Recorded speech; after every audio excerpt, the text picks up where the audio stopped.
Good day, subscribers. Thank you so much for joining me today. I am Levi. This is the Cybersecurity Education channel. I hope you guys are having a wonderful day today.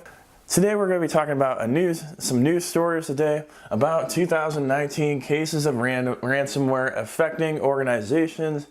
We're going to be talking about 3 different organizations here that got infected with ransomware on various levels. We'll be talking about the city of Albany. We'll be talking about Jackson County, Georgia, and we will be talking about the Canadian Domain Registration Authority. This video will be useful to you because you'll see how ransomware affects organizations and what it could potentially do to you. Here's a press release from the city of Atlanta, kind of explaining the situation. They basically said on Saturday, which was the last Saturday of March, the city announced they experienced a ransomware attack. City officials have worked through the weekend responding to this incident. All city employees will report to work during normal business hours on Monday, and city buildings will open to the public at 12 p.m. City services will operate during normal business hours. So all city services will be available to the public except noted below, and they go off to mention if you're looking for birth certificates, death certificates, or marriage certificates, you'll have to visit a different office. Basically, those things weren't working at the time. So, you're looking at this, you're like, oh, really? Like, this isn't too bad. It only took down the birth certificates, the marriage certificates, and things like that. Pretty minor stuff, right? Like, it doesn't seem too bad of an attack. All right, so we go to an article on bleepingcomputer.com here, which I'll post down below in the description, as well as that press release from the city of Albany. An update as of April 1st. No personal data was taken. Employees are getting credit monitoring if they want it. The city is evaluating the system impacted. It appears payroll is infected. So employees have to track their hours on paper. They won't say if the city paid a ransom. So now we kind of get the payroll system in here. That's still not too terrible. I mean, it's not the greatest thing in the world, but tracking on paper, that's not so bad. I mean, really. This ransomware stuff isn't that bad, right? All right. So a little bit later in the afternoon here on this Bleeping Computer article, it gets even worse. Albany Police Officers Union members currently do not have access to the scheduling system, department email, and any other service or program that operates by internet connection. This means that police officers cannot see their schedule, they can't request days off, and they can't input overtime, which means that police officers don't know who is working and what manpower they have. It also appears to be affecting the computers in the police officer cars, and it's affecting the time to respond to incident and accident reports. Calls for service may take longer than normal due to the fact that officers do not have the tools at hand to provide the appropriate level of service. I kind of like their comment down here. One has to question why a police department with sensitive information is on the same network that was so easily attacked. So, yeah, really, this is a little bit more advanced stuff than what this channel talks about, but that police network should have been on a different network, so it couldn't have been hit by that ransomware. Anyway, so this is really starting to get a lot more serious now. It's basically it's taking down the whole police department. It's making their job more difficult. When there's crimes committed, it's going to slow them down. So this is a pretty big deal at this point. It could be a lot worse, but it's still not a great thing. So then there's an update the next day on April 2nd from the first update from Bleeping Computer on April 1st. This is coming from WINT.com, a local news station in the Albany, New York area. It says, the city of Albany continues to try to recover from a cyber attack last weekend. The city says marriage licenses and certificates are once again available at the city clerk's office. The mayor says no personal information about city workers or residents was stolen during the ransomware attack. It was first discovered Saturday and disabled a number of city government computers. The mayor isn't saying if the city knows who was behind the attack. When I checked for an update today is April 6th. The last update that I found on it was on the 2nd. I haven't really seen anything else. Makes me believe that they either paid the ransomware to get their stuff back or they had backups, which I talked about in a previous video. Always make sure that you have 3 copies of a backup in the cloud online, one stored in a safe or a safe location offline, and then one in another place. Maybe the city followed that best practice and they were able to recover stuff. It seems like stuff came up pretty fast. But this just goes to show, it wasn't a huge extreme case where it took down like the whole city's computer system. It started out, it was just a few things it looked like, but they affected the whole police department. And that could be a huge problem. Say that there was like a shooting incident or something because of this ransomware, like the police response would have been slow. Maybe the right people wouldn't have been in the office. They wouldn't know who to contact. And it could have slowed down the response and maybe making it so the active shooter gets to keep shooting because there's nobody there that knows what they're supposed to do, and the response is slower, so ransomware can cause problems to people's lives. It has a financial cost. I mean, it's just terrible. So that's kind of the thing to take from this. So the next one we're going to talk about in case number 2, it's about the Canadian Domain Registration Authority. For those of you that don't know what that is, basically any website that ends with like a .ca, so like if you go to like canada.ca, whatever that website is, this authority basically keeps track of that .ca extension. Alright, so another article from bleepingcomputer.com on this that I'll post down below so you can look at it. Basically, this type of ransomware infected the parking lot computers of the Canadian Registration Authority.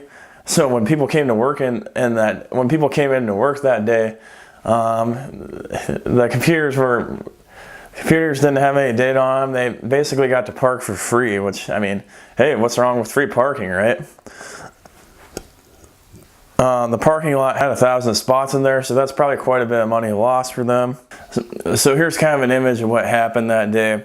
Basically, this ransomware infected the parking lot computers where people go and put their tickets in when they come into the parking lot, and then they also have to supposedly show their security badge when they come in for clearance. As you can see in this picture here, all the pay stations were out of service. All the files were encrypted on those computers, so people got to park for free that day. That parking lot had 1,000 different spots on it. So, I mean, hey, what's wrong with ransomware, right? You get free parking.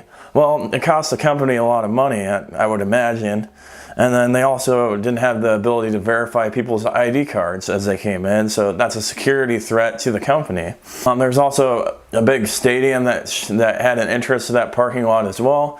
So you can only imagine if they had an event that day that people would get to park in that parking lot for free, or they would potentially have to shut down that lot because they wouldn't want people to be parking in there.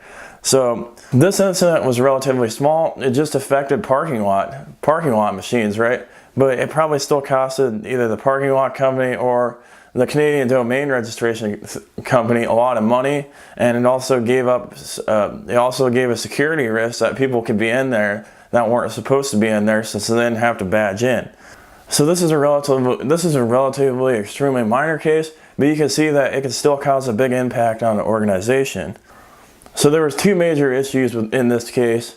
I harp on all of you that you make sure you have backups. They didn't have backups in this case, so it probably took them way longer to recover from this incident than it should have. The news article also talks about how it was likely not a targeted attack. So they had some type of vulnerability in their software that somebody was able to scan on the web and just randomly hit them and push the ransomware to those systems. Had they been patching those systems, or had they secured the connection to the internet, they might not have had this problem. So once again, I harp on always make sure to have backups, and always make sure to patch your systems and secure your systems. We talk about that in my ransomware video that I posted that I'll put in a card up above here. Alright, so the third and final ransomware attack that we're going to be talking about, which is by far the worst one, it's a ransomware attack on Jackson County, Georgia. So another article on Bleeping Computer that I'll post down in the description here. A ransomware attack hit the computers on Jackson County, Georgia, reducing government activity to a crawl. The officials decided to pay the criminals $400,000 in exchange for the file decryption key. Ouch, that is not good. $400,000 to get their data back. That is ridiculous, right? We keep going on here. The attack affected computer systems in all of the county, including those for email and emergency services. However, radio communications and phones remained fully functional so people could call 911. The network serving medical emergencies received a minimum blow because it was on a third-party provider. So then we scroll down a little bit here. The county offices were forced to revert to paper to do their job, which slowed down operations drastically. Jackson County Sheriff said that arrest bookings and report had to be done old-fashioned, where there was no computers. Go down a little bit here. They had to give in to their crust to the crooks because the county did not have a backup system in place, one that is separate from the network for daily county government operations. If there's no backup available, the victim has to decide between paying or taking a huge operational hit and being offline for a long period of time, spending money to rebuild the network, and hopefully adapting a strict data backup policy. This article goes to talk about, although proper data backup and system maintenance is a norm nowadays as protection from both system failures and ransomware infection, this measure is rarely seen in smaller communities such as Jackson County. So you can see this is an extremely severe case. It basically took down all of their county systems. They had to go to old paper style stuff. And you know, the thing that I've been stressing in most of my videos lately, and in that ransomware video that I put in the card before, always have a backup. Always have a backup. And not only have a backup, have one offline that you're consistently updating all the time. And not just having one offline, having multiple copies of offline ones, especially if you're an organization. The biggest mistake that they made, they did not have a backup. For what it sounded like they had a backup, but it was connected to their network, and that backup got wiped out with ransomware. That's why you have to have an offline copy. But you can see how brutal ransomware can be if you don't follow the correct security procedures. Because they didn't have a backup, their only option was to pay the $400,000, you know. And I've talked about this before too. That's your absolute last option that you should do. You should not pay the ransom. Because if you pay the ransom, you're just going to encourage for people to keep putting ransomware out there because they're making money off of you. And then also, you don't know if they're actually going to give you that key or not. I mean, they don't have to give you that key. They just most of the time do because they want to keep people paying. Otherwise, if they don't give the key out, people won't pay anymore. So just imagine had they spent that $400,000 on a backup system where they had like offline backups on a tape or something like that, they would just restore and been up like that, and they wouldn't have to give money to a stupid criminal, right? And it might have been even cheaper than $400,000. Who knows? The one thing that they got out of this is they were lucky that their emergency system was with a third-party vendor off of their network, which is for more advanced IT professionals here. This is why you really want to make sure that you have network segmentation and that your networks are isolated. All right, so my camera battery died on me, so hopefully I don't lose any content before this. I just had one heck of a time. Last week, my lights kept dying because the batteries kept dying on me, and now my camera battery dies on me in the middle of the presentation. In summary, we talked about 3 different ransomware attacks. We talked about the Albany City attack. It really wasn't too bad, but their whole police department got pretty much wiped out, you know, so if there was like an active shooter situation or something like that, their response time would have been way slower, more people could have died, and yeah, it just would have been a bad situation. And who knows, there could have been other crimes that were committed that weren't caught or whatnot because the police computers weren't working right. So that was mostly a minor situation. The second one that we talked about, the Canadian Domain Authority, that one was just a parking lot thing, and that one was pretty minor too. but it probably cost the parking vendor a lot of money, or it cost the Canadian Domain Authority a lot of money because they weren't getting paid for their parking, you know. And that parking lot holds up to 1,000 parking spots. Who knows how many of them are being used, but yeah, that could be a lot of money for them. And they didn't have backups on their system, so it probably took longer for it to get back up than it normally would have. Last one that we talked about is the 3. We talked about Jackson County, Georgia. That was mission critical, the worst case that you could possibly have, practically. They basically, the whole entire government, their whole entire county systems got hit by this ransomware, and they had to pay $400,000 to get that data back. I mean, that's insane. You know, the thing that I want you guys to take from all this is, you know, make sure you back your data up. Back it up. That's your best plan of action to prevent ransomware, you know. Back that stuff up. I can't say that enough. I can't hesitate enough, or I can't put that out there enough. And make sure that you have an offline backup, you know. If, like in the Jackson County, Georgia case, they had backups, but they were connected to the same network as all their other stuff. It got the ransomware on there, and it wiped out the backups. You got to have offline backups, you know, especially if you're in an organization, you got to have multiple online backups, all right? So I hope you guys enjoyed this content. Thank you for watching, guys, and have a great day.